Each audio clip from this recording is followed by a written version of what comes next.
What's going on, everybody? Sean Daniel with Guitar Control here. Today I'm excited about this lesson because this is my absolute favorite Bob Dylan song ever. Really just kind of a masterpiece in guitar arrangement. I think it's a must-know for anybody who's into fingerstyle guitar.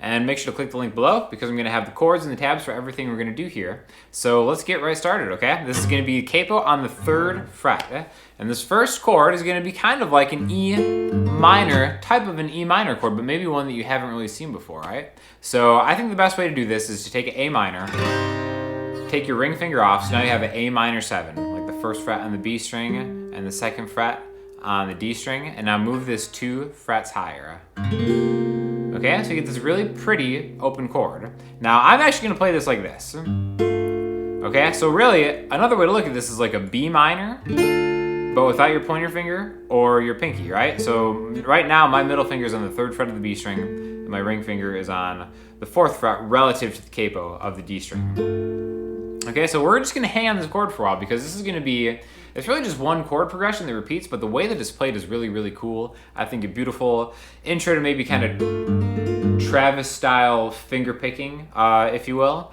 But really it's gonna sound like this.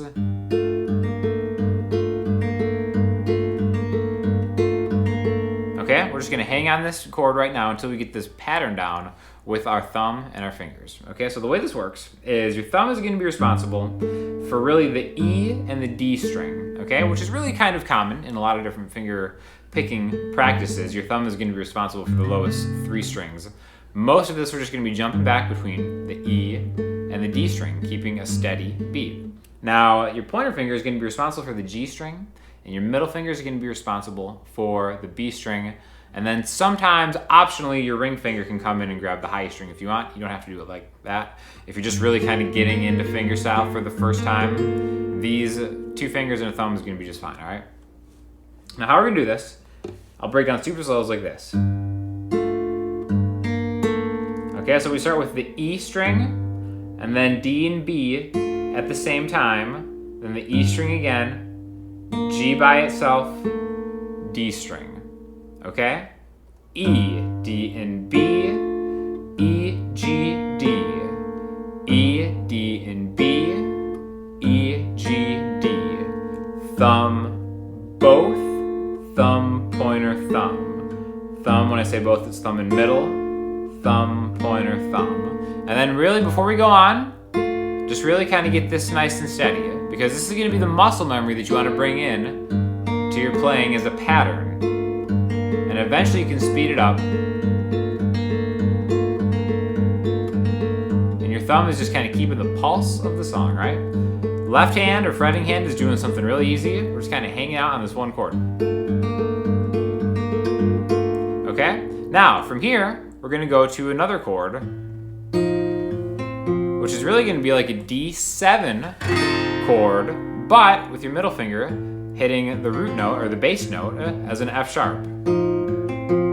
Okay, so depending on how you want to play it, a couple different fingers you can do. I think the fingering that works best for me is your pointer finger on the 1st fret of the B string, that C note, again relative to the capo.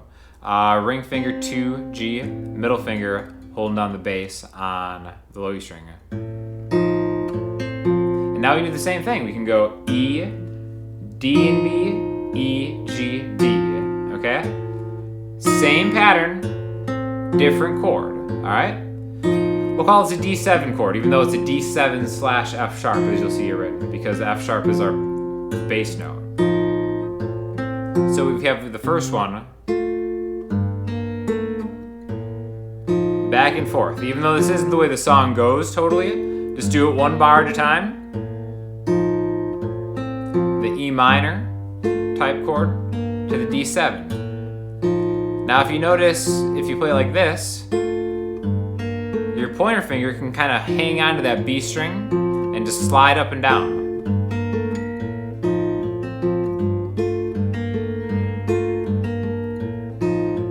So that's going to be the actual way it's played. We have 2 times through on the E minor. We'll call this the E minor again. 1, 2, 3, and 4. 1, 2, 3, and 4. D7.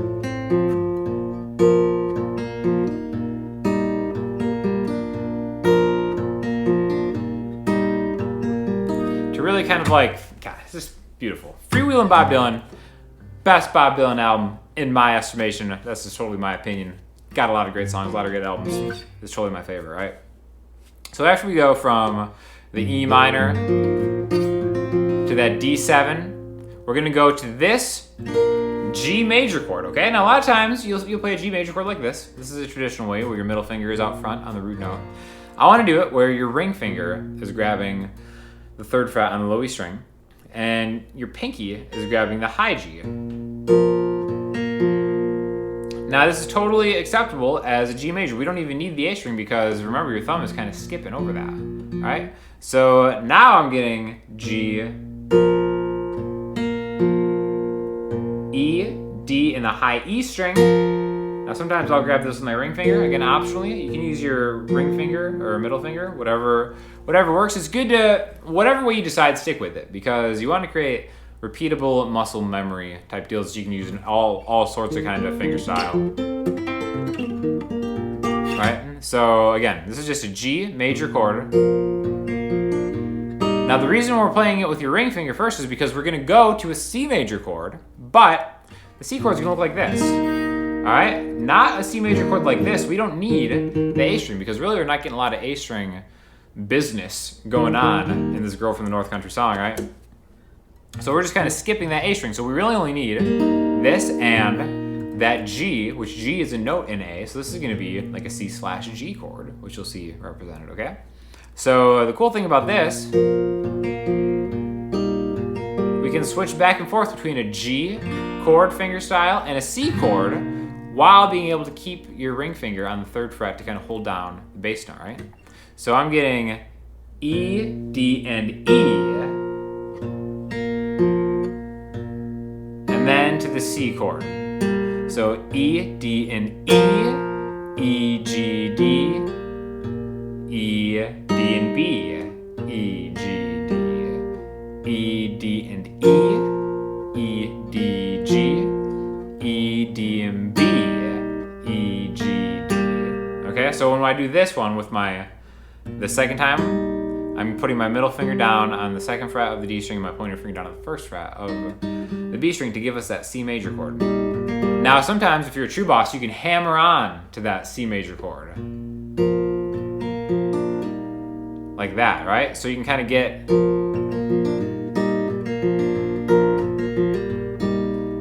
it in between the hits. Again, optional. I really just kind of want to teach the bare bones of this lesson just by getting these 4 chords in order to play it. You know, an estimation of how Bob Dylan plays it on the album, right? Really, kind of underrated guitar player, especially the early stuff. So we're gonna start with this E minor chord 2 times to this D7 chord to a G, to a C, G, C, back to E minor 2 times,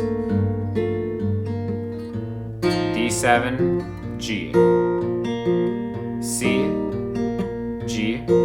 On the chord chart, if you just see a G, really just know that the G chord at the end of you know, the E minor, D7, G is really just kind of like a G to a C. Okay, and you can kind of mix those up a little bit, and maybe if you want to go a G to a C, to a C, to a G. That's kind of a cool thing that you can do to come back into that E minor chord, all right? Again, the progression is really simple if you just look at the chords and see this as an E minor, even though we are adding a note. E minor to D7 to a G to a C with a G in the bass tone, right?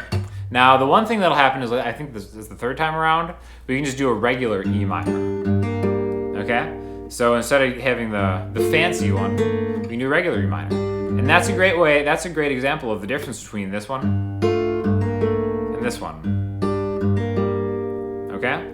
Really kind of gives the same essence. It's still firmly entrenched in the E minor class atmosphere, but a little bit of a different sound. So maybe the first 2 times around we'll go up here, D7 to a G.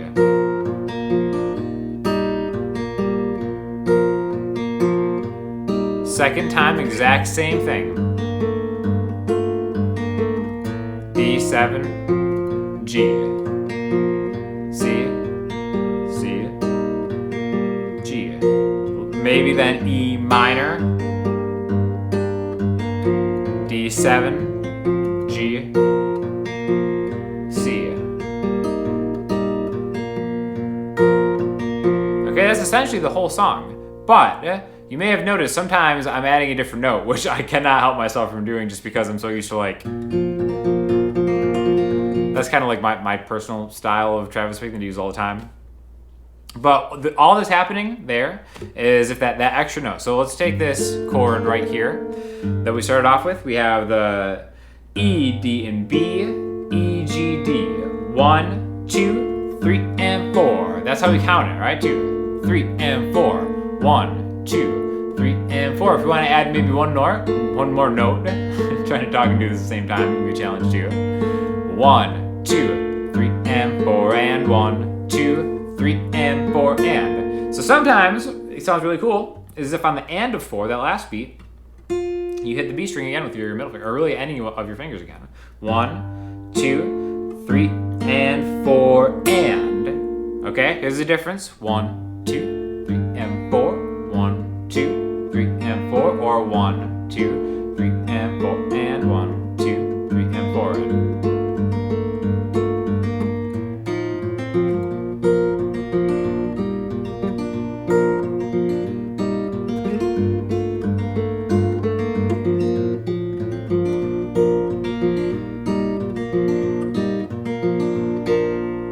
Cool. So definitely really, I think one of my favorite songs of all time. My favorite Bob Dylan song for sure. It's got some cool chords that maybe you haven't played before that are really just representative, an extended chord of E minor. Simple song, beautiful. One of the greatest songwriters of all time. Definitely check it out. Must learn finger-picking, fingerstyle song. Let us know if you have any comments or questions. Always hit us up in the comments section for different requests of other songs that you want to hear. Make sure you click some of these videos around here. Check out the entire Guitar Control channel. Got a lot of different lessons on fingerstyle stuff, blues stuff, really you name it, we got it. If we don't have it, let us know and we'll bring it to you. Thanks a lot.